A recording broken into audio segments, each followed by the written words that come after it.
Cependant que la grande tour s'élevait, Don Sanche Lopez, ses Navarrais et ses Anglais, enfermés dans le château, n'avaient pas l'air autrement émus. Les gardes se relayaient à heure fixe sur les chemins de ronde. Les assiégés, bien pourvus de vivres, avaient la mine grasse. De temps en temps, ils envoyaient une volée de flèches sur les terrassiers, mais avec parcimonie pour ne pas user inutilement leurs munitions. Ces tirs, qui se produisaient parfois au passage du roi, lui procuraient des illusions d'exploit. Avez-vous vu, tout un vol de flèches est arrivé sur lui, et point n'a bronché notre sire, ah, le bon roi, et permettait à l'archiprêtre, à l'orgueil, à la parade, de lui crier « Gardez-vous, sire, on vous ajuste !» en lui faisant rempart de leur corps contre des traits qui venaient finir dans l'herbe à leurs pieds. Il ne sentait pas bon l'archiprêtre, mais il faut convenir que tout le monde puait, que tout le camp puait, et que c'était surtout par l'odeur que Breteuil était assiégé. La brise charriait des senteurs d'excréments, car tous ces hommes qui pelletaient, charroyaient, sciaient, clouaient, se soulageaient au plus près de leur labeur. On ne se lavait guère, et le roi lui-même, constamment en cuirasse. Usant d'autant de parfums et d'essences que je pouvais, j'eus le temps de bien observer les faiblesses du roi Jean. Par ces merveilles que tant d'inconscience.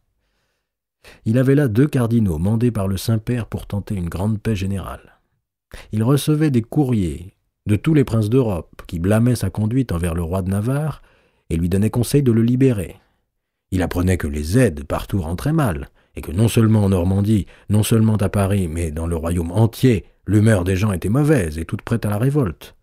Il savait surtout que 2 armées anglaises s'apprêtaient contre lui, celle de Lancastre en Cotentin qui recevait renfort et celle d'Aquitaine. Mais rien n'avait d'importance à ses yeux que le siège d'une petite place normande, et rien ne l'en pouvait distraire. S'obstiner sur le détail, sans plus apercevoir l'ensemble, est un grand vice de nature chez un prince. Durant tout un mois, Jean II n'alla qu'une fois à Paris, 4 jours, et pour y commettre la sottise que je vous dirai. Et le seul édit dont il n'ait pas alors laissé le soin à ses conseillers fut pour faire crier dans les bourgs et bailliages, à 6 lieues autour de Breteuil, que toute manière de maçons, charpentiers, foueurs, mineurs, houeurs, coupeurs de bois et autres manœuvriers vinssent devers lui, de jour comme de nuit, portant les instruments et outils nécessaires à leur métier afin de travailler aux pièces de siège. La vue de son grand beffroi mobile, son atournement d'assaut, comme il l'appelait, l'emplissait de satisfaction. 3 étages, chaque plateforme assez large pour que 200 hommes y puissent tenir et combattre. Cela ferait donc 600 soldats au total qui occuperaient cette machine extraordinaire. Quand on aurait apporté assez de fagots et fascines, charrié assez de pierres et tassé de terre pour lui former le chemin où elle roulerait sur ses 4 roues énormes. Le roi Jean était si fier de son beffroi qu'il avait invité à le voir monter et mettre en œuvre. Ainsi s'en était venu le bâtard de Castille, Henri de Trastamare, ainsi que le comte de Douglas. Messire Édouard a son Navarrais, mais moi j'ai mon Écossais, disait joliment le roi. À la différence près que Philippe de Navarre apportait aux Anglais la moitié de la Normandie, tandis que Messire de Douglas n'apportait rien d'autre au roi de France que sa vaillante épée. J'entends encore le roi nous expliquer, « Voyez, mes seigneurs, cet atournement peut être poussé au point que l'on veut des remparts, les surplomber, permettre aux assaillants de jeter dans la place toutes sortes de carreaux et projectiles, d'attaquer à hauteur même des chemins de ronde. Les cuirs qu'on cloue dessus ont pour objet d'amortir les flèches. » Et moi qui m'obstinais à lui parler des conditions de la paix. L'Espagnol et l'Écossais n'étaient pas seuls à contempler l'énorme tour de bois. Les gens de Messire Sanche Lopez la regardaient aussi, avec prudence, car l'archiprêtre avait monté d'autres machines qui arrosaient copieusement la garnison de balles de pierre et de traits à poudre. Le château était pour ainsi dire décoiffé. Mais les gens de Lopez n'avaient pas l'air tellement effrayés. Ils ménageaient des trous dans leurs propres murailles à mi-hauteur, pour mieux pouvoir fuir, disait le roi. Enfin, le grand jour arriva. J'y fus un peu en retrait sur une petite butte, car la chose m'intéressait. Le Saint-Siège a des troupes et des villes qu'il nous faut pouvoir défendre. Le roi Jean II paraît, coiffé de son aume couronné de fleurs d'or. De son épée flamboyante, il donne le signe de l'attaque, tandis que les trompes sonnent. Au sommet de la tour tendue de cuir flotte la bannière aux fleurs de lys, et au-dessous les bannières des troupes qui occupent les 3 étages. C'est un bouquet d'étendards que ce beffroi. Et voilà qu'il se meut. Hommes et chevaux lui sont attelés par grappes, et l'archiprêtre scande l'effort à grands coups de gueule. On m'a dit avoir employé pour 1000 livres de cordes de chanvre. L'engin progresse très lentement, avec des gémissements de bois et quelques oscillations, mais il progresse. De le voir ainsi avancer, se balançant un peu et tout hérissé de drapeaux, on dirait un navire qui va à l'abordage. Et il aborde, en effet, dans un grand tumulte. Déjà, on se bat sur les créneaux, à hauteur de la 3e plateforme. Les épées se croisent, les flèches partent en vol serré. L'armée qui enserre le château tout entière, tête levée, a le souffle suspendu. Là-haut se font de beaux exploits. Le roi, la ventaille ouverte, assiste superbe à ce combat dans les airs. Et puis, soudain, un énorme fracas fait sursauter les troupes et un jet de fumée enveloppe les bannières au sommet du beffroi. Messire de Lancastre avait laissé des bouches de canon à don Sanchez Lopez, que celui-ci s'était bien gardé d'utiliser jusqu'à présent. Et voilà que ces bouches, par les trous ménagés dans la muraille, tirent à bout portant dans la tour roulante, crevant les peaux de bœufs qui la recouvrent, fauchant des rangées d'hommes sur les plateformes, brisant les pièces de charpente.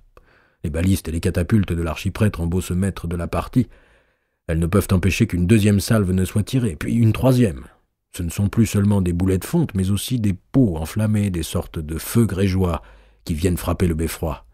Les hommes tombent en hurlant, ou se ruent à dévaler les échelles, ou même se lancent dans le vide, affreusement brûlés. Les flammes commencent à jaillir du toit de la belle machine, et puis, dans un craquement d'enfer, le plus haut étage s'effondre, écrasant ses occupants sous un brasier.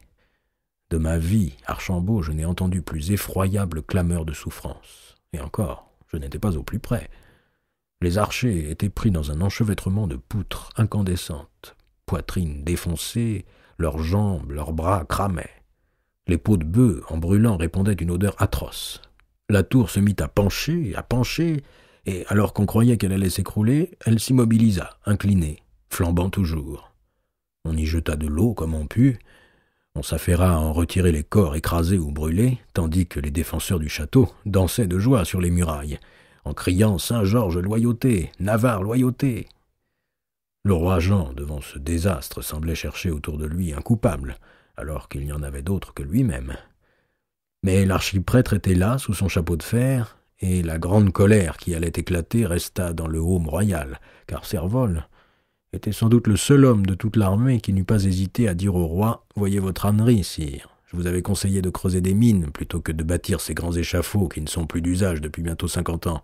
On n'est plus au temps des Templiers, et Breteuil n'est pas Jérusalem. » Le roi demanda simplement « Cet atournement peut-il être réparé ?»« Non, sire. »« Alors cassez ce qu'il en reste. Cela servira à combler les fossés. » Ce soir-là, je pensais opportun de l'entreprendre sérieusement sur les approches d'un traité de paix. Les revers, ordinairement, ouvrent l'oreille des rois à l'entendement de la sagesse. L'horreur dont nous venions d'être témoins me permettait d'en appeler à ses sentiments chrétiens, et si son ardeur chevaleresque était avide de prouesses, le pape lui en offrait, à lui et aux princes d'Europe, de bien plus méritoires et plus glorieuses du côté de Constantinople. Je me fis rebuffer, ce qui remplit d'aise Capocci. J'ai 2 chevauchées anglaises qui me menacent en mon royaume et ne puis différer de m'apprêter à leur courir su. C'est là tout mon souci pour le présent. Nous reparlerons à Chartres, s'il vous plaît. Les dangers qu'il ignorait la veille lui paraissaient soudain d'urgence première. Et Breteuil, qu'allait-il décider pour Breteuil? Préparer un nouvel assaut demanderait un autre mois aux assiégeants. Les assiégés, pour leur part, s'ils n'avaient épuisé ni leurs vivres ni leurs munitions, avaient été pas mal éprouvés. Ils avaient des blessés, leur tour était décoiffé. Quelqu'un parla de négocier, d'offrir à la garnison une reddition honorable. Le roi se tourna vers moi. « Eh bien, monseigneur cardinal ?» Ce fut mon tour de lui marquer hauteur. J'étais venu d'Avignon pour œuvrer à une paix générale, non pour m'entremettre dans une quelconque livraison de forteresse. Il comprit son erreur et se donna contenance parce qu'il crut être une repartie plaisante. Si cardinal est empêché, archiprêtre peut faire office. Et le lendemain, tandis que la tour de bois fumait encore et que les terrassiers s'étaient remis à l'œuvre, mais cette fois pour enterrer les morts, notre sire de Véline, monté sur ses guêtres d'acier et précédé de trompes sonnantes, s'en alla conférer avec Don Sanchez Lopez. Ils marchèrent un long moment devant le pont-levis du château, regardés par les soldats des 2 camps. Ils étaient l'un comme l'autre, hommes de métier, et ne pouvaient s'en faire accroire.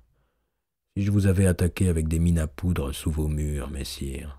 Ah, messire, je pense que vous seriez venus à bout de nous. Combien de temps pouvez-vous tenir encore? Moins longtemps que nous le souhaiterions, mais plus que vous ne l'espérez. Nous avons suffisance d'eau, de victuailles, de flèches et de boulets. Au bout d'une heure, l'archiprêtre s'en revint vers le roi. Don Sanche Lopez consent à vous remettre le château si vous lui laissez libre départ et si vous lui donnez de l'argent. Soit qu'on lui en donne et qu'on en finisse.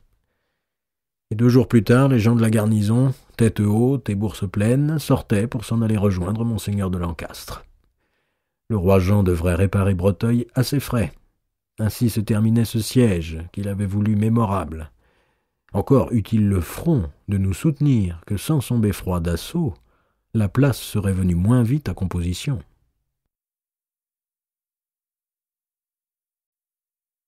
L'hommage de Phébus.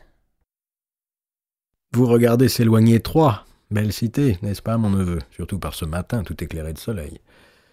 Ah, c'est une grande chance pour une ville que d'avoir donné naissance à un pape, car les beaux hôtels et palais que vous avez vus autour de la maison de ville, et l'église Saint-Urbain, qui, dans l'art nouveau, est un joyau, avec sa foison de vitraux, et bien d'autres bâtiments encore dont vous avez admiré l'ordonnance, tout cela est dû au fait qu'Urbain IV, qui occupa le trône de Saint-Pierre voici tout près d'un siècle, et pour 3 ans seulement, avait vu le jour à Troyes, dans une boutique, la même où s'élève à présent son église. C'est ce qui a donné de la gloire à la ville et comme un élan de prospérité. Ah, si pareille fortune avait pu échouer à notre cher Périgueux. Enfin, je ne veux plus parler de cela, car vous croiriez que je n'ai rien d'autre en tête. À présent, je connais le chemin du Dauphin. Il nous suit. Il sera demain à Troyes. Mais il gagnera Metz par Saint-Dizier et Saint-Mihiel, tandis que nous passerons par Châlons et Verdun. D'abord parce que j'ai affaire à Verdun, je suis chanoine de la cathédrale, et puis parce que je ne veux point paraître me joindre avec le Dauphin. Mais rapprochés comme nous sommes, nous pourrons à tout moment échanger messagers, dans la journée ou presque, et puis nos liaisons deviennent plus aisées et rapides avec Avignon. Quoi donc, qu'avais-je promis de vous conter et que j'ai oublié? Ah, ce que fit le roi Jean à Paris pendant les 4 jours qu'il s'absenta du siège de Breteuil. Il fallait recevoir l'hommage de Gaston Phébus, un succès, un triomphe pour le roi Jean, ou plutôt pour le chancelier Pierre de la Forêt, qui avait patiemment, habilement préparé la chose. Car Phébus est beau-frère du roi de Navarre, et leur domaine tout voisin, au seuil des Pyrénées. Or cet hommage traînait depuis le début du règne. L'obtenir au moment où Charles de Navarre était en prison, voilà qui pouvait changer les choses et modifier le jugement de plusieurs cours d'Europe. Bien sûr, la réputation de Phébus est venue jusqu'à vous. Oh, pas seulement un grand veneur, mais aussi un grand jouteur, un grand liseur, un grand bâtisseur et, de surcroît, un grand séducteur. Je dirais un grand prince, dont la peine est de n'avoir qu'un petit état. On assure qu'il est le plus bel homme de ce temps, et j'y souscris volontiers. Très haut, et d'une force à se battre avec les ours. Au propre, mon neveu. Avec un ours, il l'a fait. Il a la jambe bien fendue, la hanche mince, l'épaule large, le visage lumineux, la dent très blanche sous le sourire. Et puis surtout, il a cette masse de cheveux d'un or cuivré, cette toison radieuse, ondulée, arrondie jusqu'au bas du col, cette couronne naturelle, flamboyante, qui lui a fait prendre le soleil pour emblème, ainsi que son surnom de Phébus, qu'il écrit d'ailleurs avec une F et un E, Phébus, parce qu'il a dû le choisir avant d'avoir un peu de grec. Il ne porte jamais de chaperon et va toujours nu-tête, comme les anciens Romains, ce qui est unique dans nos usages. Je fus chez lui, naguère, car il a fait si bien que tout ce qui compte dans le monde chrétien passe par sa petite cour d'Orthez, dont il est arrivé à ce qu'elle soit une grande cour. Quand je m'y trouvais, j'y rencontrais un comte palatin, un prélat du roi Édouard, un premier chambellan du roi de Castille, sans compter des physiciens réputés, un célèbre imagier et de grands docteurs eslois. Tout ce monde splendidement traité. Je ne sais que le roi Lusignan de Chypre, qui est si rayonnante et si influente cour sur un si étroit territoire, mais il dispose de beaucoup plus de moyens de par les profits du commerce. Phébus a une rapide et plaisante façon de vous montrer ce qui lui appartient. Voici mes chiens de meute, mes chevaux, voici ma maîtresse, voici mes bâtards. Madame de Foix se porte bien, Dieu soit loué, vous la verrez ce soir. Le soir, dans la longue galerie qu'il a fait ouvrir au flanc de son château et d'où l'on domine un horizon montueux, Toute la cour se réunit et déambule pendant un grand moment, en un tour superbe, tandis qu'une ombre bleue tombe sur le Béarn. De place en place sont d'immenses cheminées qui flambent, et entre les cheminées le mur est peint à fresques de scènes de chasse, qui sont travail d'artistes venus d'Italie. L'invité qui n'a pas apporté tous ses joyaux et ses meilleures robes, croyant à un séjour dans un petit château de montagne, fait fort mauvaise figure. Je vous en avertis, s'il vous advient un jour d'y aller. Madame Agnès de Foix, qui est Navarre, la sœur de la Reine Blanche, et presque aussi belle qu'elle, est toute cousue d'or et de perles. Elle parle peu, ou plutôt, on le devine, elle craint de parler. Elle écoute les ménestrels qui chantent à Queres Muntanes que son époux a composé, et que les Béarnais aiment à reprendre en chœur. Phébus, lui, va de groupe en groupe, salue l'un, salue l'autre, accueille un seigneur, complimente un poète, s'entretient avec un ambassadeur, s'informe en marchant des affaires du monde, laisse tomber un avis, donne un ordre à mi-voix et gouverne en causant, jusqu'à ce que 12 grands flambeaux portés par des valets à sa livrée le viennent quérir pour passer à souper avec tous ses hôtes. Parfois, il ne se met à table qu'à la minuit. Un soir, je l'ai surpris, appuyé contre une arche de la galerie ouverte, à soupirer devant son gave argenté et son horizon de montagnes bleues.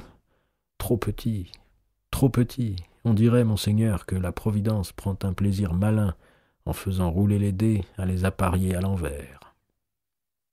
Nous venions de parler de la France, du roi de France, et je compris ce qu'il voulait me donner à entendre. Grand homme souvent ne reçoit à gouverner que petite terre, alors qu'à l'homme faible échoit le grand royaume. Et il ajouta, mais si petit que soit mon Béarn, j'entends qu'il n'appartienne à personne qu'à lui-même. Ces lettres sont merveilles. Il ne manque à y inscrire aucun de ses titres. Nous, Gaston III, comte de Foix, vicomte de Béarn, vicomte de Lautrec, de Marsan et de Castillon. Et quoi donc encore? Ah oui, seigneur de Montesquieu et de Montpezat. Et puis, entendez comme cela sonne, Viguier d'Andorre et de Capire. Et il signe seulement Phébus, avec son F et son E, bien sûr, peut-être pour se distinguer même d'Apollon. Tout comme sur les châteaux et monuments qu'il construit ou embellit, on voit gravé en hautes lettres « Phébus l'a fait ». Il y a de l'outrance, certes, en son personnage, mais il faut se rappeler qu'il n'a que 25 ans. Et pour son âge, il a déjà montré beaucoup d'habileté. De même qu'il a montré son courage, il fut des plus vaillants à Crécy. Il avait 15 ans. Ah, j'omets de vous dire, si vous ne le savez, il est petit-neveu de Robert d'Artois. Son grand-père épousa Jeanne d'Artois, la propre sœur de Robert, laquelle, aussitôt après son veuvage, a marqué tant d'appétit pour les hommes, mené vie si scandaleuse, causé tant d'embrouilles, et pourrait tant causer encore. Mais si, elle vit toujours. Un peu plus de 60 ans et une belle santé. Que son petit-fils, notre Phébus, a dû la cloîtrer dans une tour du château de Foix, où il l'a fait garder bien étroitement. Ah, c'est un sang lourd que celui des d'Artois. Et voilà l'homme dont Laforêt, l'archevêque chancelier, alors que tout devient contraire au roi Jean, obtient qu'il vienne rendre l'hommage. Oh, ne vous méprenez point, Phébus a bien réfléchi sa décision. Et il n'agit précisément que pour protéger l'indépendance de son petit Béarn. L'Aquitaine touchant à la Navarre, et lui-même touchant aux deux, leur alliance, à présent patente, ne lui sourit guère. Cela menace d'une grosse pesée, ces courtes frontières. Il aimerait bien se garantir du côté du Languedoc, où il a eu maille à partir avec le comte d'Armagnac, gouverneur du roi. Alors, rapprochons-nous de la France. Finissons-en de cette mésentente, et dans ce dessein, rendons l'hommage dû pour notre comté de Foix. Bien sûr, Phébus plaidera la libération de son beau-frère Navarre, on en est convenu, mais pour la forme seulement, comme si c'était le prétexte au rapprochement. Le jeu est fin. Phébus pourra toujours dire au Navarre « Je n'ai rendu l'hommage que dans l'intention de vous servir ».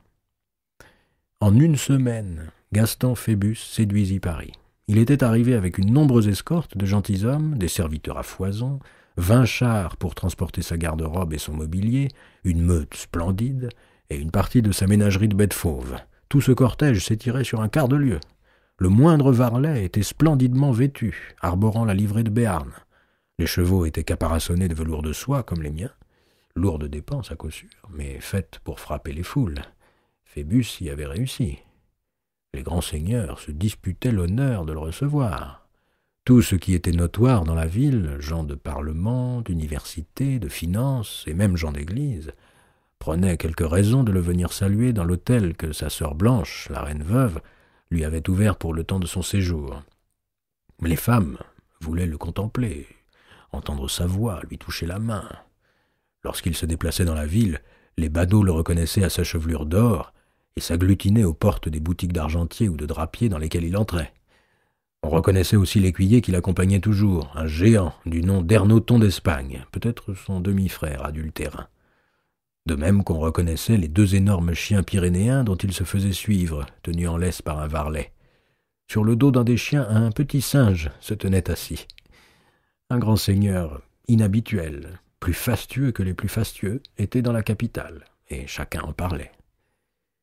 Je vous conte cela par le menu, mais en ce mauvais juillet, nous étions sur l'escalier des drames, et chaque marche importe. Vous aurez à gouverner un gros comté, Archambault, et dans des temps, je gage bien, qui ne seront pas plus aisés que celui-ci. On ne se relève point en quelques années de la chute où nous voilà. Gardez bien ceci en mémoire. Dès lors qu'un prince est médiocre de nature, ou bien affaibli par l'âge ou par la maladie, il ne peut plus maintenir l'unité de ses conseillers. Son entourage se partage, se divise, car chacun en vient à s'approprier les morceaux d'une autorité qui ne s'exerce plus ou s'exerce mal. Chacun parle au nom d'un maître qui ne commande plus. Chacun échafaude pour soi, l'œil sur l'avenir. Alors les coteries se forment, selon les affinités d'ambition ou de tempérament. Les rivalités s'exaspèrent. Les loyaux se groupent d'un côté et de l'autre les traîtres, qui se croient loyaux à leur manière. Moi, j'appelle traîtres ceux qui trahissent l'intérêt supérieur du royaume. Souvent, c'est qu'ils sont incapables de l'apercevoir. Ils ne voient que l'intérêt des personnes. Or, ce sont eux, hélas, qui généralement l'emportent. Autour du roi Jean, 2 partis existaient, comme ils existent aujourd'hui autour du dauphin, puisque les mêmes hommes sont en place. D'un côté, le parti du chancelier Pierre de la Forêt, l'archevêque de Rouen, que seconde Enguerrand du Petit Cellier. Ce sont hommes que je tiens pour les plus avertis et les plus soucieux du bien du royaume. Et puis de l'autre, Nicolas Braque, Loris et surtout Simon de Bussy. Peut-être l'allez-vous voir à Metz. Défiez-vous toujours de lui et des gens qui lui ressemblent. Un homme à tête trop grande sur un corps trop court, déjà c'est mauvais signe. Redressé comme un coq, assez mal appris et violent dès qu'il cesse d'être taciturne, et plein d'un immense orgueil, mais dissimulé. Il savoure le pouvoir exercé dans l'ombre, et n'aime rien tant qu'humilier, sinon perdre, tous ceux qu'il voit prendre trop d'importance à la cour, ou trop d'influence sur le prince. Il imagine que gouverner, c'est seulement ruser, mentir, échafauder des machines. Il n'a point de grande idée, seulement de médiocres desseins, toujours noirs, et qu'il poursuit avec beaucoup d'obstination. Petit clerc du roi Philippe, il a grimpé jusqu'où il est, premier président au Parlement et membre du Grand Conseil, en s'acquérant réputation de fidélité, parce qu'il est autoritaire et brutal. On a vu cet homme rendant la justice, obliger des plaideurs mécontents à s'agenouiller en plein prétoire pour lui demander pardon, ou bien faire exécuter d'un coup 23 bourgeois de Rouen. Mais il prononce aussi bien des acquittements arbitraires ou renvoie indéfiniment de graves affaires pour pouvoir tenir les gens à sa discrétion. Il sait ne pas négliger sa fortune. Il a obtenu de l'abbé de Saint-Germain-des-Prés l'octroi de la porte Saint-Germain, aussitôt nommée porte de Bussy, et par là il touche péage sur une bonne part de tout ce qui roule dans Paris. Dès lors que Laforêt avait négocié l'hommage de Phébus, Bussy y était opposé, et bien résolu à faire échouer l'accord. C'est lui qui alla au-devant du roi, venant de Breteuil, et lui glissa « Phébus vous nargue dans Paris par un grand étalage de richesses. Phébus a reçu à 2 reprises le prévôt Marcel. J'ai soupçon que Phébus complote, avec sa femme et la Reine Blanche, l'évasion de Charles le Mauvais. Il faut exiger de Phébus l'hommage pour le Béarn. Phébus ne tient pas de bons propos sur vous. Prenez garde, en accueillant trop gracieusement Phébus, de blesser le comte d'Armagnac, dont vous avez grand besoin en Languedoc. Certes, le chancelier Laforêt est trop coulant avec les amis de vos ennemis. Et puis, a-t-on idée de s'appeler Phébus ? Et, afin de mettre le roi vraiment en méchante humeur, il lui bâilla une mauvaise nouvelle. Friquet de Frican s'était évadé du Châtelet, grâce à l'ingéniosité de 2 de ses domestiques.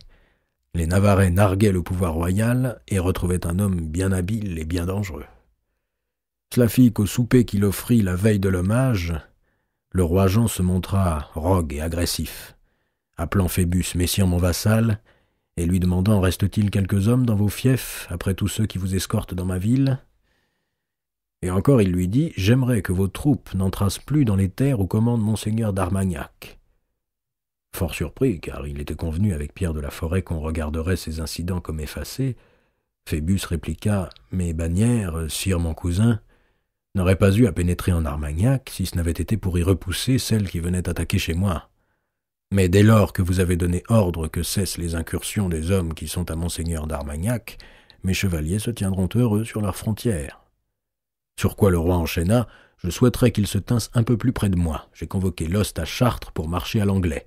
Je compte que vous serez bien exact à le rejoindre avec les bannières de Foix et de Béarn. » « Les bannières de Foix, répondit Phébus, seront levées ainsi que Vassal le doit aussitôt que je vous aurai rendu l'hommage, sire mon cousin, et celles de Béarn suivront s'il me plaît. » Pour un souper d'accordement, c'était réussi. L'archevêque chancelier, surpris et mécontent, s'employait vainement à mettre un peu de baume. Bussy montrait visage de bois, mais dans le fond de soi, il triomphait. Il se sentait le vrai maître.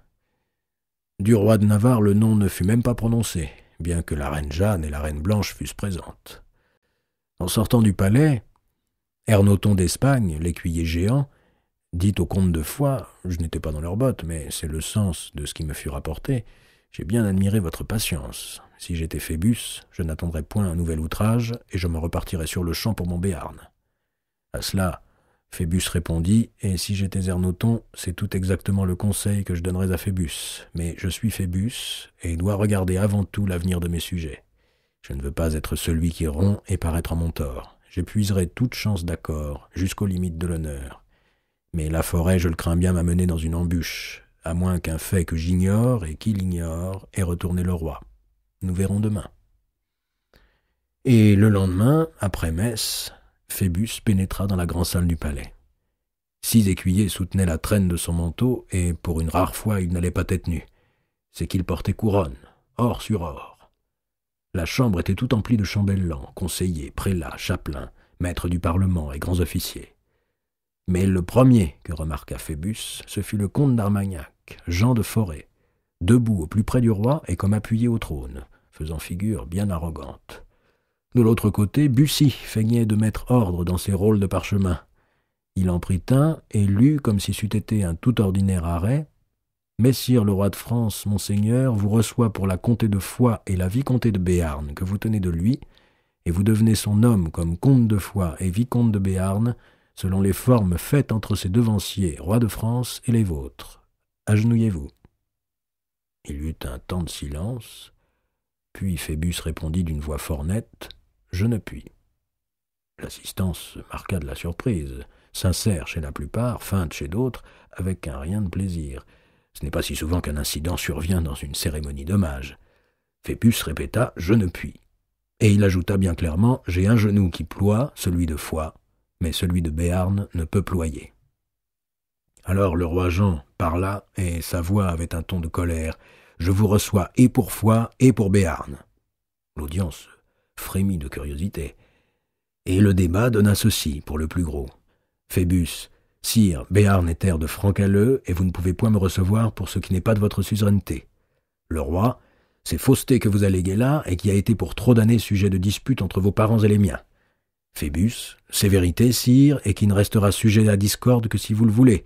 Je suis votre sujet fidèle et loyal pour Foix, selon ce que mes pères ont toujours protesté, mais je ne puis me déclarer votre homme pour ce que je ne tiens que de Dieu. Le roi, mauvais vassal, vous vous ménagez de fourbes chemins pour vous soustraire au service que vous me devez. L'an dernier, vous n'avez point amené vos bannières au comte d'Armagnac, mon lieutenant en Languedoc que voici, et qui, à cause de votre défection, n'a pu repousser la chevauchée anglaise. » Phébus dit alors, superbement, « Si de mon seul concours dépend le sort du Languedoc, et que messire d'Armagnac est impuissant à vous garder cette province, alors ce n'est pas à lui qu'il faut en remettre la lieutenance, sire, mais à moi. » Le roi était monté en fureur et son menton tremblait. « Vous me narguez, beau sire, mais ne le ferez pas longtemps. Agenouillez-vous. Ôtez Béarn de l'hommage et je ploie le genou aussitôt. Vous le ploierez en prison, mauvais traître, cria le roi, qu'on s'en saisisse. » La pièce était montée, prévue, organisée, au moins par Bussy, qui n'eut qu'un geste à faire pour que Périnet le Buffle et 6 autres sergents de la garde surgissent autour de Phébus. Il savait déjà qu'il devait le conduire au Louvre. Le même jour, le prévôt Marcel s'en allait, disant dans la ville « Il ne restait plus au roi Jean qu'un seul ennemi à se faire, c'est chose accomplie. Si tous les larrons qui entourent le roi demeurent en place, il n'y aura bientôt plus un seul honnête qui pourra respirer hors de geôle. Le camp de Chartres. La plus belle, mon neveu, la plus belle. Savez ce que m'écrit le pape dans une lettre du 28 novembre, mais dont l'expédition a dû être quelque peu différée, ou bien dont le chevaucheur qui me l'apportait est allé me chercher où je n'étais pas, puisqu'elle ne m'est parvenue qu'hier soir à Arcis. Devinez. Eh bien, le Saint-Père, déplorant le désaccord que j'ai avec Nicolas Capocci, me fait reproche du manque de charité qui est entre nous. Je voudrais bien savoir comment je pourrais lui témoigner charité à Capocci. Je ne l'ai point revu depuis Breteuil, où il m'a brusquement faussé compagnie pour aller s'installer à Paris. Et qui donc est fautif du désaccord, sinon celui qui, à toute force, a voulu m'adjoindre ce prélat égoïste, borné, uniquement soucieux de ses aises, et dont les démarches n'ont d'autre dessein que de contrecarrer les miennes. Le peu général, il en a cure. Tout ce qu'il lui importe, c'est que ce ne soit pas moi qui y parvienne. Manque de charité. La belle chose, manque de charité. J'ai bonne raison de penser que Capocci tripote avec Simon de Bussy, et qu'il fut pour quelque chose dans l'emprisonnement de Phébus, lequel, je vous rassure, oui, vous le saviez, fut relâché en août. Et grâce à qui? À moi, ça vous ne le saviez pas, sous la promesse qu'il rejoindrait l'hoste du roi. Enfin, le Saint-Père veut bien m'assurer qu'on me loue pour mes efforts et que mes activités sont approuvées non seulement par lui-même, mais par tout le collège des cardinaux.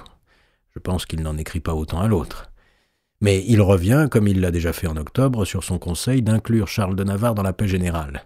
Je devine aisément qui lui souffle cela. C'est après l'évasion de Friquet de Frican que le roi Jean décida de transférer son gendre à Arleux, une forteresse de Picardie, où tout autour sont des gens fort dévoués aux Dartois. Il craignait que Charles de Navarre à Paris ne bénéficiât de trop de complicité.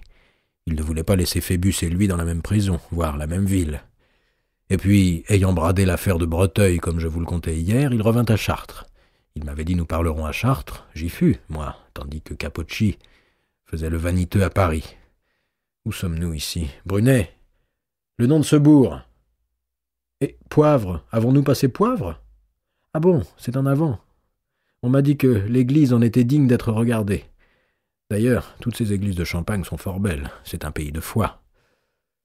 Oh, je ne regrette pas d'avoir vu le camp de Chartres, et j'eusse voulu que vous le vissiez aussi. Je sais, vous avez été dispensé de l'ost afin de suppléer votre père malade pour contenir les Anglais, vaille que vaille, hors de Périgord.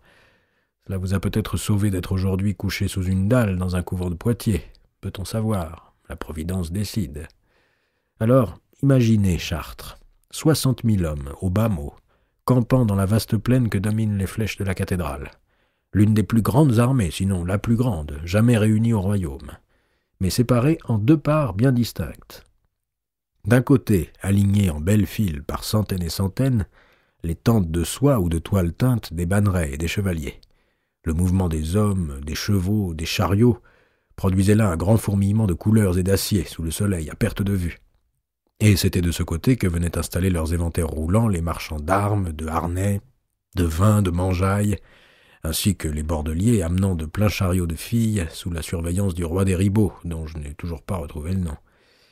Et puis, à bonne distance, bien séparés, comme dans les images du jugement dernier, d'un côté le paradis, de l'autre l'enfer, les piétons, sans autre abri sur les blés coupés qu'une toile soutenue par un piquet, quand encore ils avaient pris le soin de s'en munir. Une immense plèbe au hasard répandue, lasse, sale, désœuvrée, qui se groupait par terroir et obéissait mal à des chefs improvisés. D'ailleurs, à quoi eût-elle obéi?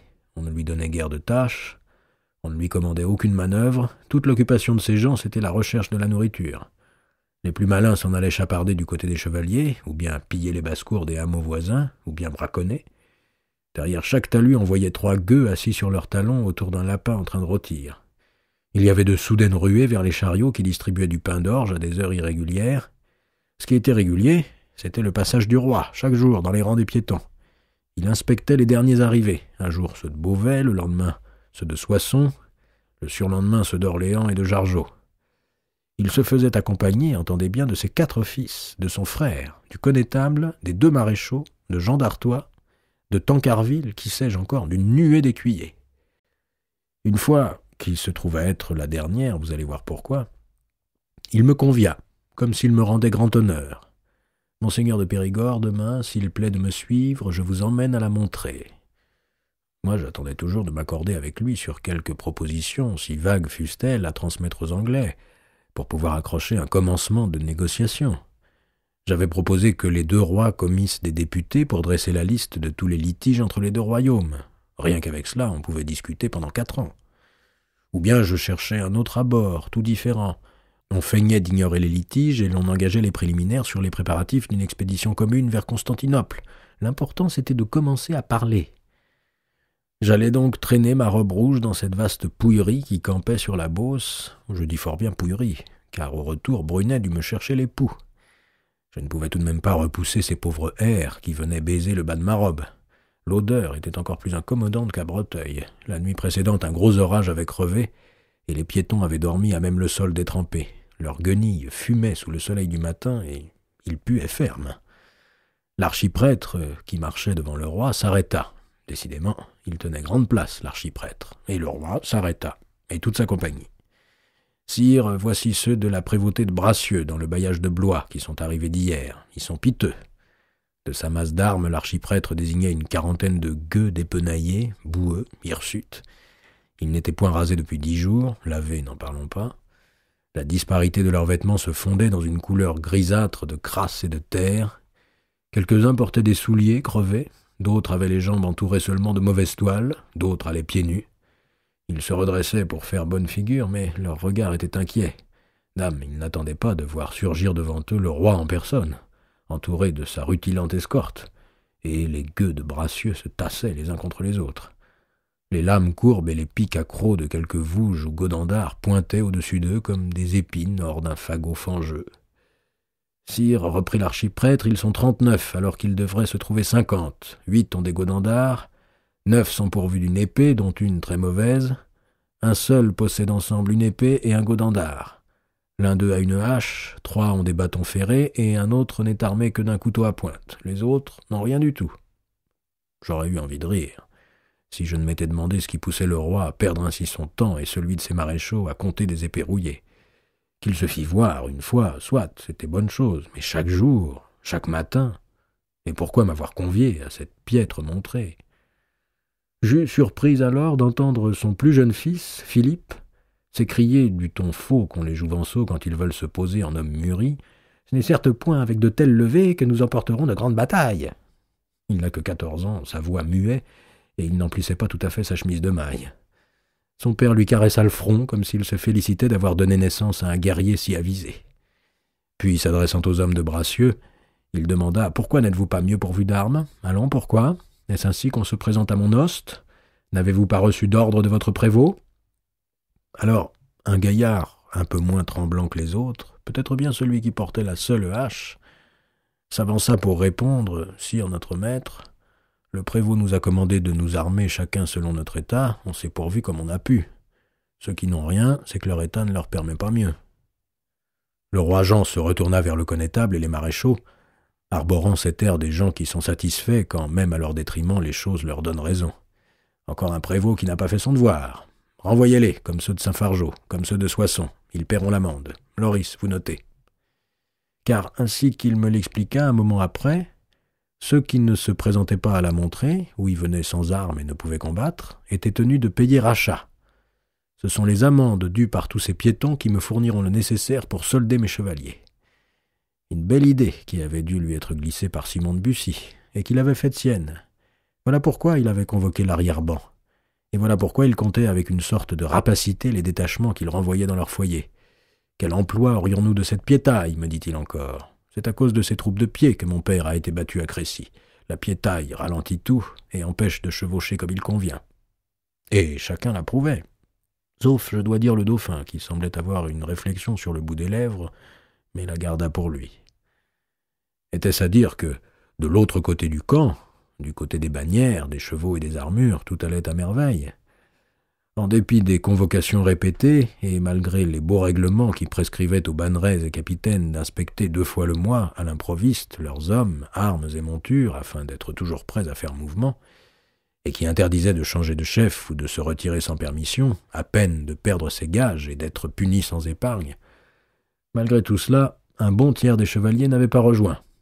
D'autres, astreints à équiper une route ou compagnie d'au moins 25 lances, n'en présentait que 10.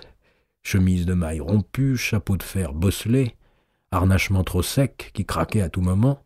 « Eh, messire, comment pourrais-je y pourvoir? Je n'ai point encore reçu mes soldes et j'ai assez d'entretenir ma propre armure. » On se battait pour referger les chevaux.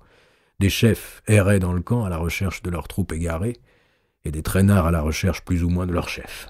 D'une troupe à l'autre, on se chapardait la pièce de bois, le bout de cuir, la laine ou le marteau dont on avait besoin. Les maréchaux étaient assiégés de réclamations, et leurs têtes résonnaient des rudes paroles qu'échangeaient les bannerets coléreux. Le roi Jean n'en voulait rien savoir, il comptait les piétons qui paieraient rachat. Il se dirigeait vers la montrée de ceux de Saint-Aignan quand arrivèrent au grand trot à travers le camp 6 hommes d'armes, leurs chevaux blancs d'écume, eux-mêmes la face ruisselante et l'armure poudreuse. L'un d'eux mit pied à terre lourdement, demanda à parler au connétable, et s'en étant approché, lui dit « Je suis à messire de Boucicaut, dont je vous apporte nouvelle. » Le duc d'Athènes, d'un signe, invita le messager à faire son rapport au roi. Le messager esquissa le geste de mettre genou en terre, mais ses pièces d'armure le gênaient. Le roi le dispensa de toute cérémonie et le pressa de parler. « Sire, messire de Boucicaut est enfermé dans Romorantin. » Romorantin. L'escorte royale resta un moment toute muette de surprise et comme étonnée de la foudre. Romorantin. À 30 lieues seulement de Chartres, de l'autre côté de Blois.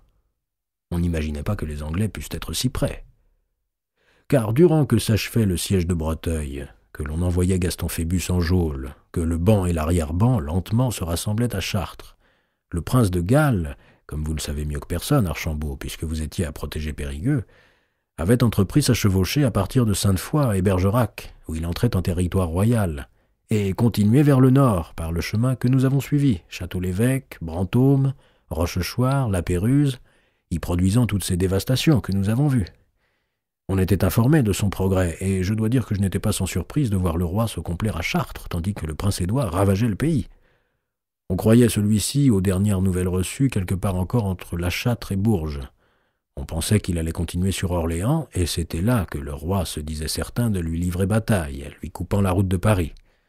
En vue de quoi, le connétable, tout de même inspiré par la prudence, avait envoyé un parti de 300 lances, aux ordres de messires de Boucicaut, de Cran et de Caumont, en longue reconnaissance de l'autre côté de la Loire, pour lui chercher les renseignements. Il n'en avait d'ailleurs reçu que bien peu. Et puis soudain, Romorantin. Le prince de Galles avait donc obliqué vers l'ouest. Le roi engagea le messager à poursuivre. D'abord, sire, messire de Chambly, que messire de Boucicaut avait détaché à l'éclairer, s'est fait prendre du côté d'Aubigny-sur-Ner. « Ah, Grimouton est pris, dit le roi, car c'est ainsi qu'on surnomme messire de Chambly. » Le messager de Boucicaut reprit, mais messire de Boucicaut ne l'a point su assez tôt, et c'est ainsi que nous avons donné soudain dans l'avant-garde des Anglais. Nous les avons attaqués si roidement qu'ils se sont jetés en retraite, comme à leur ordinaire, dit le roi Jean. Mais ils se sont rabattus sur leurs renforts qui étaient grandement plus nombreux que nous, et ils nous ont assaillis de toutes parts, au point que messire de Boucicaut, de Cran et de Caumont nous ont menés rapidement sur Romorantin, où ils se sont enfermés, poursuivis par toute l'armée du prince Édouard, qui, à l'heure où messire de Boucicaut m'a dépêché, commençait leur siège. Voilà, sire, ce que je dois vous dire. Il se fit silence de nouveau, puis le maréchal de Clermont eut un mouvement de colère. Pourquoi diable avoir attaqué? Ce n'était point ce qu'on leur avait commandé. Leur faites-vous reproche de leur vaillance, lui répondit le maréchal d'Audrehem. Ils avaient débusqué l'ennemi, ils l'ont chargé. Belle vaillance, dit Clermont. Ils étaient 300 lances, ils en aperçoivent 20 et courent dessus sans plus attendre, en croyant que c'est grande prouesse. Et puis il en surgit 1000 et les voilà fuyant à leur tour et courant se mûcher au premier château. Maintenant, ils ne nous servent plus de rien. Ce n'est point de la vaillance, c'est de la sottise. Les deux maréchaux se prenaient de bec, comme à l'accoutumée, et le connétable les laissait dire. Il n'aimait pas prendre parti, le connétable. C'était un homme plus courageux de corps que d'âme. Il préférait se faire appeler Athènes que Brienne, à cause de l'ancien connétable, son cousin décapité. Or, Brienne, c'était son fief, alors qu'Athènes, ce n'était qu'un vieux souvenir de famille, sans plus de réalité aucune, à moins d'une croisade. Ou peut-être simplement il était devenu indifférent avec l'âge. Il avait longtemps commandé, et fort bien, les armées du roi de Naples. Il regrettait l'Italie, parce qu'il regrettait sa jeunesse. L'archiprêtre, un peu en retrait, observait d'un air goguenard l'empoignade des maréchaux. Ce fut le roi qui mit fin à leur débat. « Et moi je pense, dit-il, que leur revers nous sert, car voici l'Anglais fixé par un siège, et nous savons à présent où courir à lui, tandis qu'il y est retenu. » Il s'adressa alors au connétable. « Gauthier, mettez l'Ost en route demain, à l'aurore. Séparez-le en plusieurs batailles qui passeront la Loire en divers points, là où sont les ponts, pour ne point nous ralentir, mais en gardant liaison étroite entre les batailles afin de les réunir à lieu nommé, par-delà le fleuve. Pour moi, je passerai à Blois. Et nous irons attaquer l'armée anglaise par revers à Romorantin, ou bien, si elle s'en avise d'en partir, nous lui couperons toute route devant elle. Faites garder la Loire très loin après Tours, jusque à Angers, pour que jamais le duc de Lancastre, qui vient du pays normand, ne puisse se joindre au prince de Galles. Il surprenait son nom, de Jean II. Soudain calme et maître de soi, le voici qui donnait des ordres clairs, et fixait des chemins à son armée, comme s'il voyait toute la France devant lui. Interdire la Loire du côté de l'Anjou, la franchir en Touraine, être prêt soit à descendre vers le Berry, soit à couper la route du Poitou et de l'Angoumois, et, au bout de tout cela, aller reprendre Bordeaux et l'Aquitaine. Et que la promptitude soit notre affaire, que la surprise joue à notre avantage. Chacun se redressait, prêt à l'action, une belle chevauchée qui s'annonçait. Et qu'on renvoie toute la piétaille, ordonna encore Jean II. N'allons pas à un autre Crécy. Rien qu'en hommes d'armes, nous serons encore 5 fois plus nombreux que ces méchants Anglais. Ainsi, parce que, voilà 10 ans, les archers et arbalétriers, engagés mal à propos, ont gêné les mouvements de la chevalerie et fait perdre une bataille, le roi Jean renonçait à avoir cette fois aucune infanterie. Et ses chefs de bannière l'approuvaient, car tous avaient été à Crécy, et ils en restaient tout meurtris. Ne pas commettre la même erreur, c'était leur grand souci. Seul le dauphin s'enhardit à dire « Ainsi, mon père, nous n'aurons point d'archer du tout ». Le roi ne daigna même pas lui répondre. Et le dauphin, qui se trouvait rapproché de moi, me dit, comme s'il cherchait appui, ou bien voulait que je ne le prisse pas pour un niais, « Les Anglais, eux, mettent leurs archers à cheval. Mais nul ne consentirait chez nous à ce qu'on donnât chevaux à des gens du commun peuple. » Tiens, ça me rappelle. Brunet, si le temps demain se maintient dans la douceur qu'il a, je ferai l'étape, qui sera fort courte, sûrement pas le froid. Il faut me remettre un peu dans ma selle avant messe. Et puis, je veux montrer aux gens de Châlons, en entrant dans leur ville, que je puis tout aussi bien chevaucher que leur fol évêque Chauveau, qui n'a toujours pas été remplacé.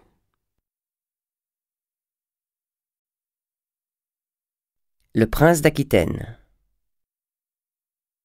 Ah, vous me retrouvez bien courroucé, Archambault, pour ce bout de route qui va nous mener jusqu'à Sainte-Menehould. Il est dit que je ne m'arrêterai point dans une grande ville sans y trouver quelque nouvelle qui me fasse bouillir le sang. À Troyes, c'était la lettre du pape. À Châlons, ce fut le courrier de Paris, qu'ai-je appris que le dauphin, près d'une quinzaine avant de se mettre en route, a signé un mandement pour altérer une fois encore le cours des monnaies, dans le sens de l'affaiblissement, bien sûr. Mais par crainte que la chose ne soit mal accueillie, ça, il n'y avait pas besoin d'être grand devin pour le prévoir, il en a repoussé la promulgation jusqu'après son départ, quand il serait assez loin, à 5 jours de chemin, et c'est seulement le 10 de ce mois que l'ordonnance a été publiée. En somme, il a craint d'affronter ses bourgeois, et s'est fort longé comme un cerf. Vraiment, la fuite est trop souvent sa ressource. Je ne sais qui lui a inspiré cette peu honorable ruse, si c'est Braque ou Bussy, mais les fruits en ont vite mûri. Le prévôt Marcel et les plus gros marchands s'en sont allés tout en colère chanter matine au duc d'Anjou, que le dauphin a installé au Louvre en sa place, et le second fils du roi, qui n'a que 18 ans et pas beaucoup de jugeote, s'est laissé arracher, pour éviter l'émeute dont on le menaçait, de suspendre l'ordonnance jusqu'au retour du dauphin. Ou il ne fallait pas prendre la mesure, c'est pourquoi j'aurais penché, car elle n'est une fois de plus qu'un mauvais expédient, ou il fallait la prendre, et l'imposer tout immédiatement.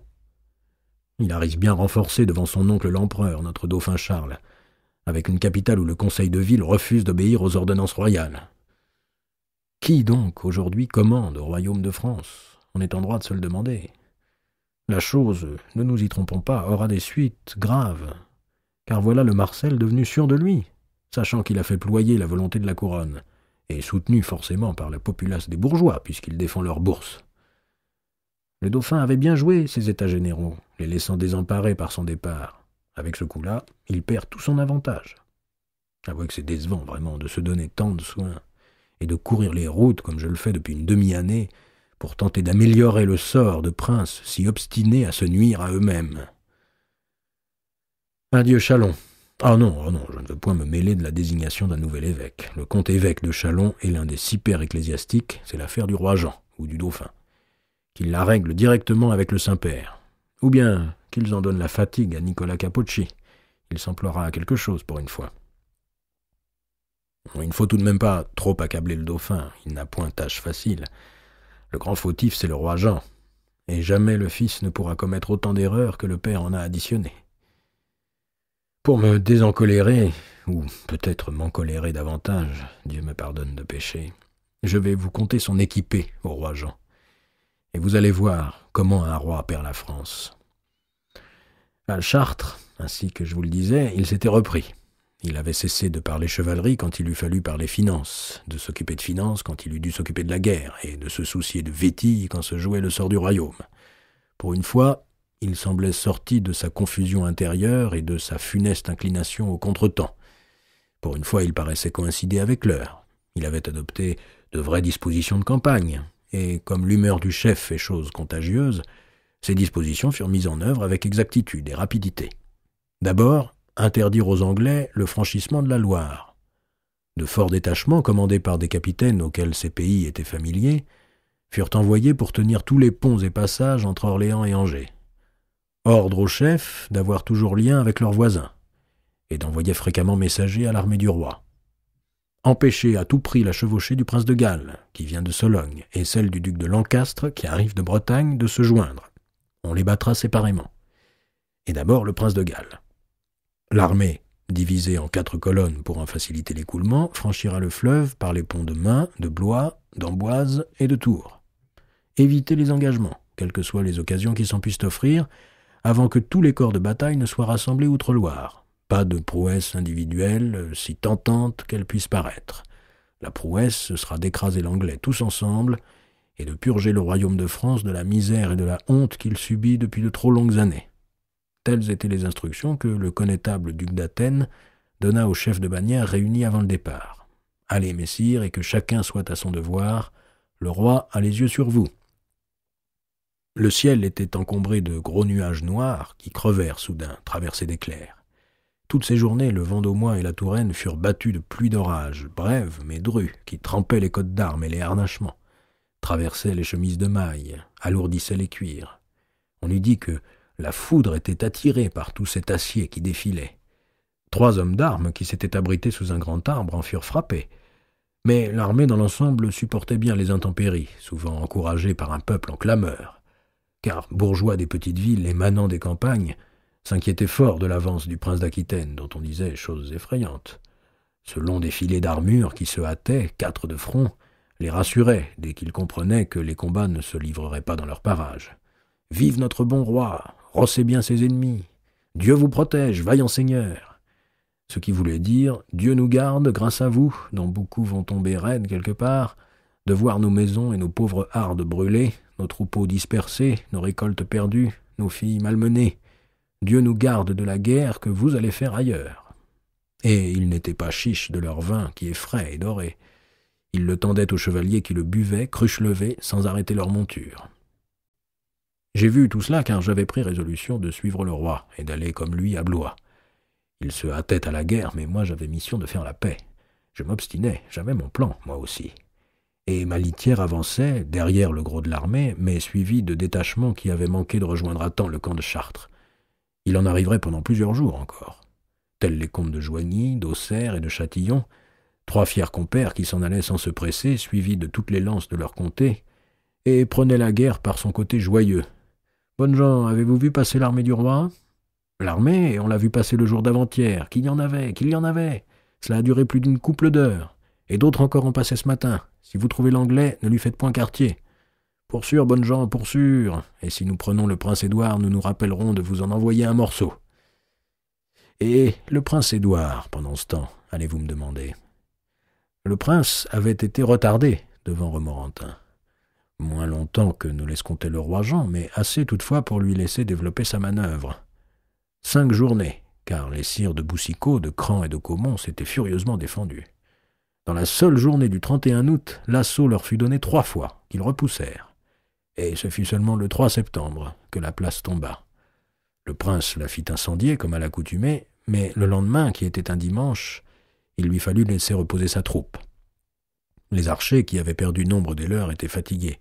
C'était la première rencontre un peu sérieuse depuis le début de la campagne.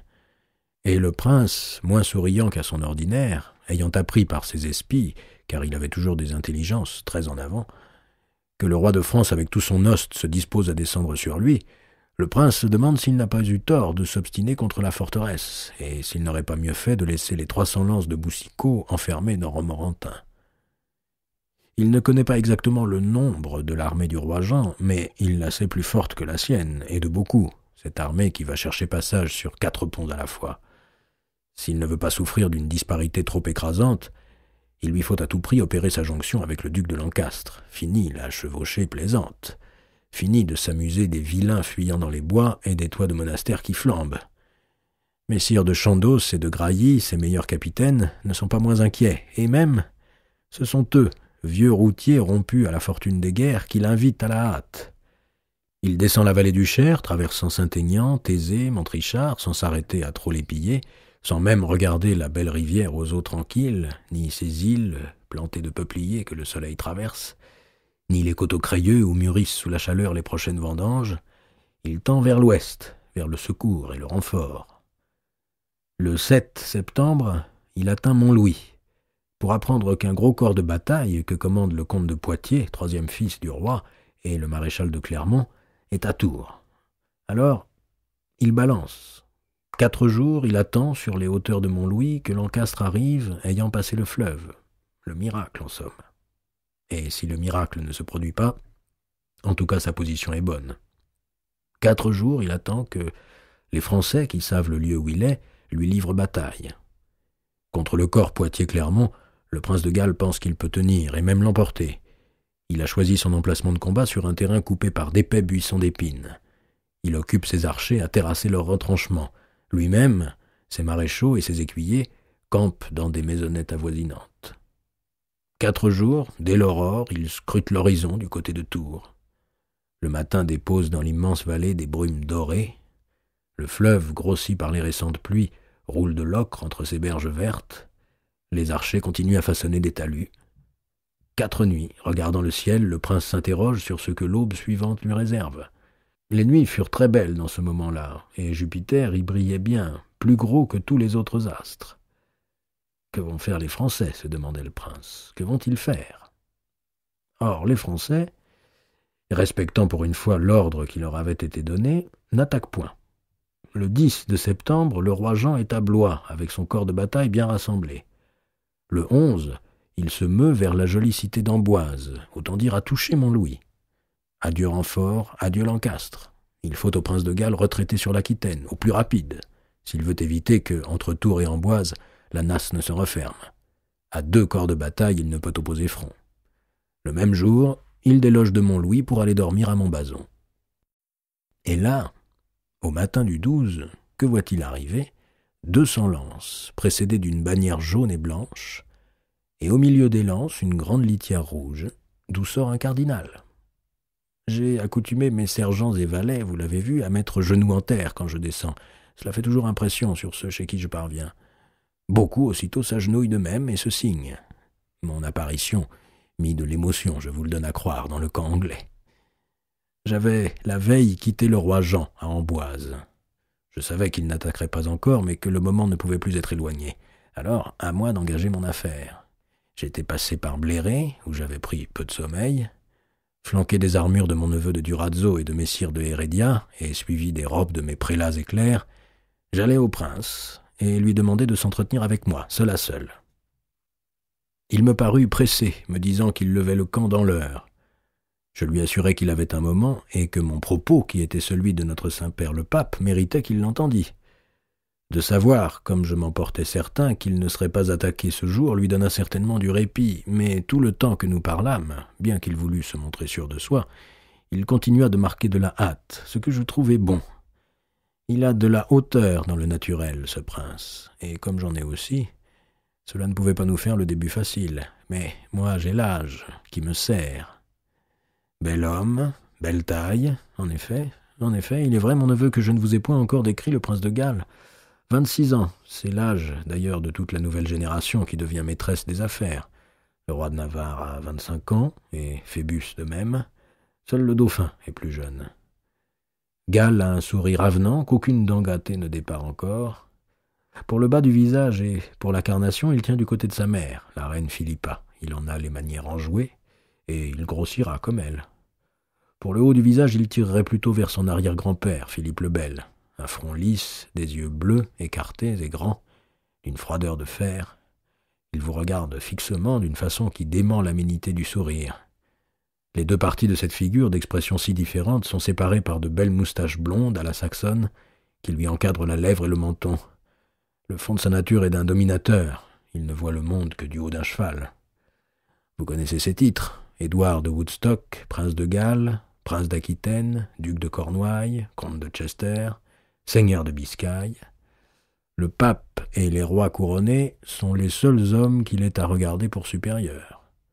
Toutes les autres créatures, à ses yeux, n'ont que des degrés dans l'infériorité. Il a le don de commander, c'est certain, et le mépris du risque. Il est endurant, il garde tête claire dans le danger, il est fastueux dans le succès et couvre de dons ses amis.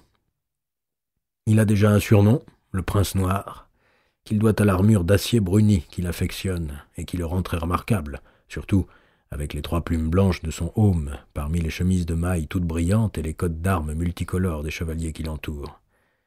Il a commencé de bonne heure dans la gloire. À Crécy, il avait donc 16 ans. Son père lui confia toute une bataille à commander, celle des archers gallois, en l'entourant bien sûr de capitaines éprouvés qui avaient à le conseiller et même à le diriger. Or cette bataille fut si durement attaquée par les chevaliers français qu'un moment, jugeant le prince en péril, ceux-là qui avaient charge de le seconder dépêchèrent vers le roi pour lui demander de se porter au secours de son fils. Le roi Édouard III, qui observait le combat depuis la butte d'un moulin, répondit au messager « Mon fils est-il mort, atterré ou si blessé qu'il ne se puisse aider lui-même? Non? Alors retournez vers lui ou vers ceux qui vous ont envoyé, et dites-leur qu'ils ne viennent me requérir, quelque aventure qu'il lui advienne, tant qu'il sera en vie. J'ordonne qu'il laisse à l'enfant gagner ses éperons, car je veux, si Dieu l'a ordonné, que la journée soit sienne et que l'honneur lui en demeure. » Voilà le jeune homme, donc, devant lequel je me trouvais pour la première fois. Je lui dis que le roi de France... « Devant moi, il n'est pas le roi de France, fit le prince. Devant la Sainte Église, il est le roi, oint et couronné, lui renvoyai-je. Vous jugez du ton. Que le roi de France, donc, venait à lui avec son hoste, qui comptait près de 30 000 hommes. Je forçais un peu, à dessein, et pour être cru, j'ajoutais, d'autres vous parleraient de 60 000, moi je vous dis le vrai, c'est que je n'inclus pas la piétaille qui est demeurée en arrière. J'évitais de lui dire qu'elle avait été renvoyée. J'eus le sentiment qu'il le savait déjà. Mais n'importe, 60 ou 30 ou même 25 000, chiffre qui s'approchait plus du vrai, le prince n'avait que 6 000 hommes avec lui, tous archers et coutilliers compris. Je lui représentai que dès lors ce n'était plus question de vaillance, mais de nombre. Il me dit qu'il allait être rejoint d'un moment à l'autre par l'armée de Lancastre. Je lui répondis que je le lui souhaitais de tout mon cœur pour son salut. Il vit qu'à jouer l'assurance il ne serait pas mon maître, et, après avoir marqué un court silence, il me dit tout à trac qu'il me savait plus favorable au roi Jean, à présent il lui rendait son titre de roi, que je ne l'étais à son père. « Je ne suis favorable qu'à la paix entre les deux royaumes, lui répondis-je, et c'est elle que je viens vous proposer. » Alors il commença, avec beaucoup de grandeur, à me représenter que l'an précédent il avait traversé tout le Languedoc et mené ses chevaliers jusqu'à la mer Latine sans que le roi s'y pût opposer, que cette saison même il venait de faire chevaucher de la Guyenne jusqu'à la Loire, que la Bretagne était quasiment sous la loi anglaise, que bonne part de la Normandie, amenée par monseigneur Philippe de Navarre, était tout près d'y passer, que moult seigneurs d'Angoumois, du Poitou, de Saintonge et même du Limousin lui étaient ralliés. Il eut le bon goût de ne point mentionner le Périgord. Et en même temps il regardait la hauteur du soleil par la fenêtre, pour enfin me lâcher, après tant de succès pour nos armes et toutes les emprises que nous avons, de droit et de fait, dans le royaume de France, quelles seraient les offres que nous ferait le roi Jean pour la paix. Bah, si le roi avait bien voulu m'entendre à Breteuil, à Chartres, que pouvais-je répondre? Qu'avais-je dans les mains? Je dis au prince que je ne lui apportais aucune offre du roi de France, car ce dernier, fort comme il l'était, ne pouvait songer à la paix avant d'emporter la victoire qu'il escomptait, mais que je lui portais le commandement du pape, qui voulait qu'on cessât d'ensanglanter les royaumes d'Occident, et qui priait impérieusement les rois, insistai-je, de s'accorder, afin de se porter au secours de nos frères de Constantinople. Et je lui demandai à quelles conditions l'Angleterre... Il regardait toujours monter le soleil, et rompit l'entretien en disant « Il revient au roi mon père, non à moi, de décider de la paix. Je n'ai point d'ordre de lui qui m'autorise à traiter. » Puis il souhaita que je voulusse bien l'excuser s'il me précédait sur la route. Il n'avait en tête que de mettre distance avec l'armée poursuivante. « Laissez-moi vous bénir, monseigneur, lui dis-je, et je resterai proche s'il vous advenait d'avoir besoin de moi. Vous me direz, mon neveu, que j'emportais petite pêche dans mon filet, en m'en repartant de mon bason derrière l'armée anglaise.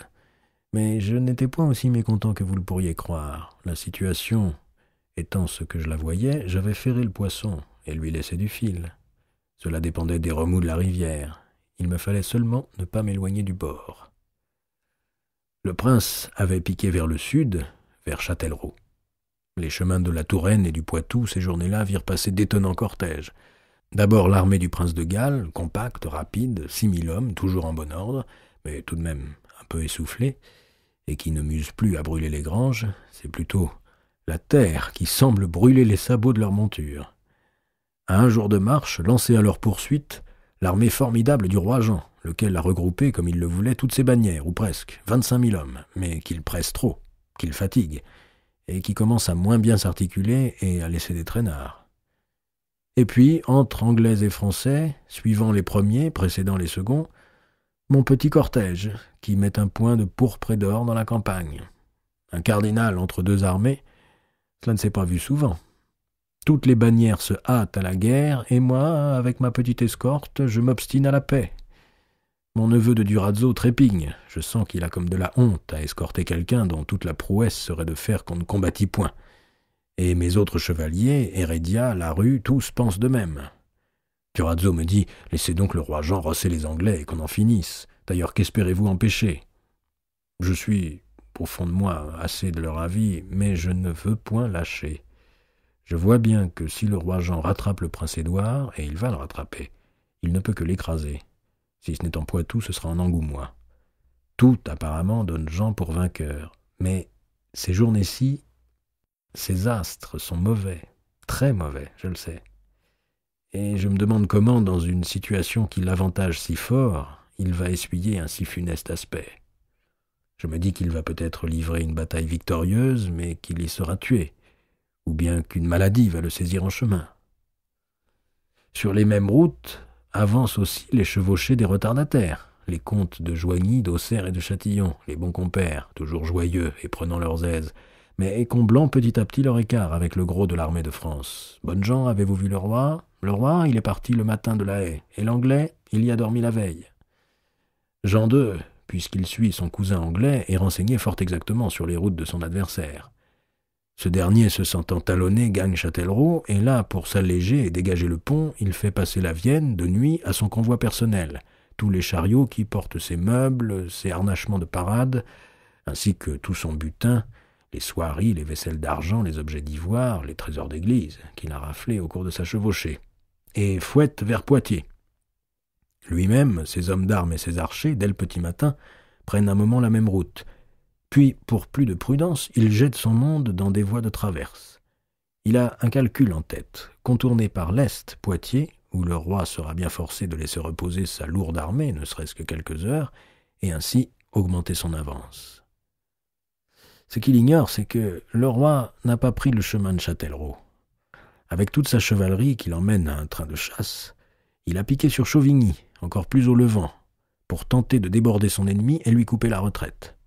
Il va en tête, droit sur sa selle, le menton en avant, sans prendre garde à rien, comme il est allé au banquet de Rouen. Une étape de plus de 12 lieues, d'un trait. Toujours courant à sa suite, les 3 seigneurs bourguignons, Joigny, Auxerre et Châtillon. Le roi, sur Chauvigny, va donc pour Chauvigny. Ils sont contents, ils ont presque rejoint l'Ost. Ils seront là pour l'Hallali. Ils parviennent donc à Chauvigny, que surmonte son gros château dans une courbe de la Vienne. Il y a là, dans le soir qui tombe, un énorme rassemblement de troupes, un encombrement sans pareil de chariots et de cuirasses.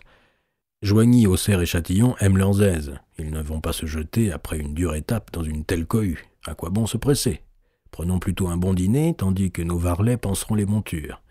Cervelières ôtées, jambières délacées, les voilà qui s'étirent, se frottent les reins et les mollets, et puis à table dans une auberge non loin de la rivière. Leurs écuyers qui les savent gourmands leur ont trouvé du poisson, puisqu'on est vendredi. Ensuite, ils vont dormir. Tout cela me fut conté après, par le menu, et le matin suivant s'éveille tard, dans un bourg vide et silencieux. Bonnes gens, le roi, on leur désigne la direction de Poitiers. Le plus court, par la Chaboterie. Voilà donc Châtillon, Joigny et Auxerre leur lancent à leur suite qui s'en vont à bonne allure dans les chemins de bruyère. Joli matin, le soleil perce les branches, mais sans trop darder. 3 lieues sont franchies sans peine. On sera rendu à Poitiers dans moins d'une demi-heure. Et soudain, au croisement de 2 layons, ils tombent nez à nez avec une 60aine d'éclaireurs anglais. Ils sont plus de 300. C'est l'aubaine. Fermons nos ventailles, abaissons nos lances. Les éclaireurs anglais, qui sont d'ailleurs gens du Hainaut que commandent messire de Guistel et d'Auberchicourt, font demi-tour et prennent le galop. Allez lâches, allez coire, à la poursuite, à la poursuite. La poursuite ne dure guère, car la première futaie franchie, Joigny, Auxerre et Châtillon s'en vont donner dans le gros de la colonne anglaise qui se referme sur eux. Les épées et les lances s'entrechoquent un moment. Ils se battent bien, les Bourguignons, mais le nombre les étouffe. Courez au roi si vous pouvez, lance Auxerre à Joigny et à leurs écuyers, avant d'être démontés et de devoir se rendre. Le roi Jean était déjà dans les faubourgs de Poitiers lorsque quelques hommes du comte de Joigny, qui avaient pu échapper à une furieuse chasse, s'en vinrent hors d'haleine lui conter l'affaire. Il les félicita fort, il était tout joyeux. D'avoir perdu 3 grands barons et leurs bannières, non, certes, mais le prix n'était pas lourd pour la bonne nouvelle. Le prince de Galles, qu'il croyait encore devant lui, était derrière. Il avait réussi. Il lui avait coupé la route. Demi-tour vers la Chaboterie. Conduisez-moi, mes braves. Lalali, lalali. Il venait de vivre sa bonne journée, le roi Jean. Moi-même, mon neveu, j'avais suivi la route venant de Châtellerault. J'arrivais à Poitiers pour y loger à l'évêché, où je fus, dans la soirée, informé de tout.